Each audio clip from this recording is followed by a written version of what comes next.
شیطان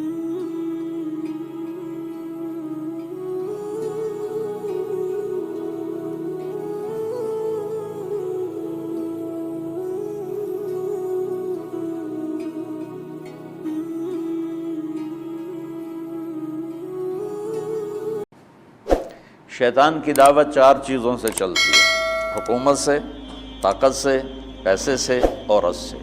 غلط عورت، بری نہیں، غلط عورت۔ الدنیا کلها متاع وخیر متاعها المرأة الصالحہ۔ دنیا مختصر سامان زندگی ہے اور اس کی سب سے اعلیٰ درجے کی چیز نیک عورت ہے۔ النساء سے مراد ہے غلط عورت۔ حبب الی صالح، مجھے تین باتیں پسند ہیں: خوشبو،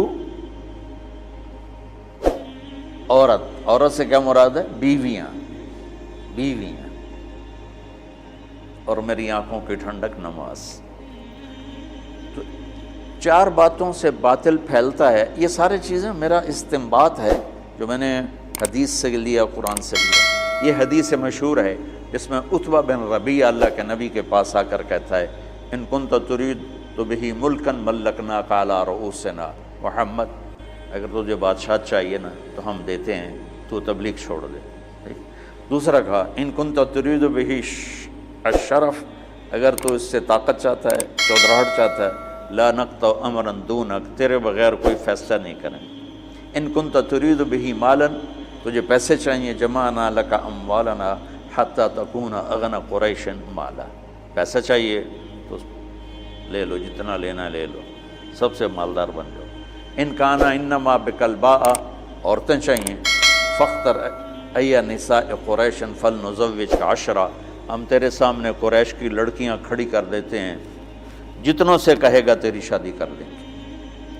اس وقت تعداد تو مقرر نہیں تھی۔ یہ چار باتیں عتبہ نے پیش کی، تو اس سے میں نے یہ استدلال کیا اور استنباط کیا کہ ان چار باتوں سے پہلے دعوت چلے گی، پھر یہ چار باتیں کام دیں گی۔ اگر دعوت نہیں ہے تو یہ چار باتیں حرکت میں ہی نہیں آئیں گی۔ دعوت اصل سبب ہے، اس سبب کو اٹھانے والی چار چیزیں ہیں۔ باطل کا سبب دعوت ہے، اس دعوت میں رنگ بھرنے والی حکومت، طاقت، پیسہ، عورت۔ اور ادھر جب آپ فارغ ہو گئے، جب وہ عتبہ اپنی بات سے فارغ ہو گئے تو آپ نے کہا: فرغ تھا ابو الولید، تو فارغ ہے، تیری بات پوری ہوگی؟ انہوں نے کہا ہاں۔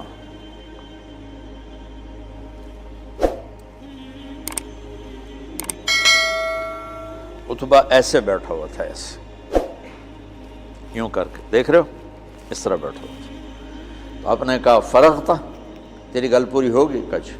کہ میں کہوں؟ کہو۔ تو آپ نے کہا: بسم اللہ الرحمن الرحیم۔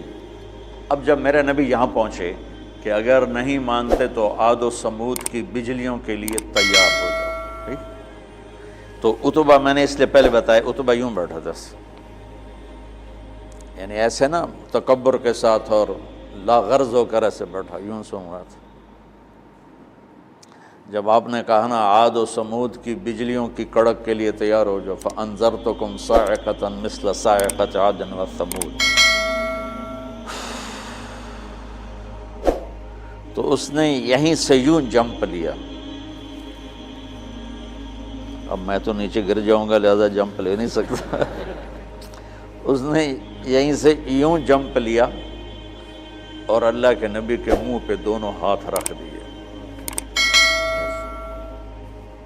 ناشد تو کر رہے کہ تجھے رشتوں کا واسطہ،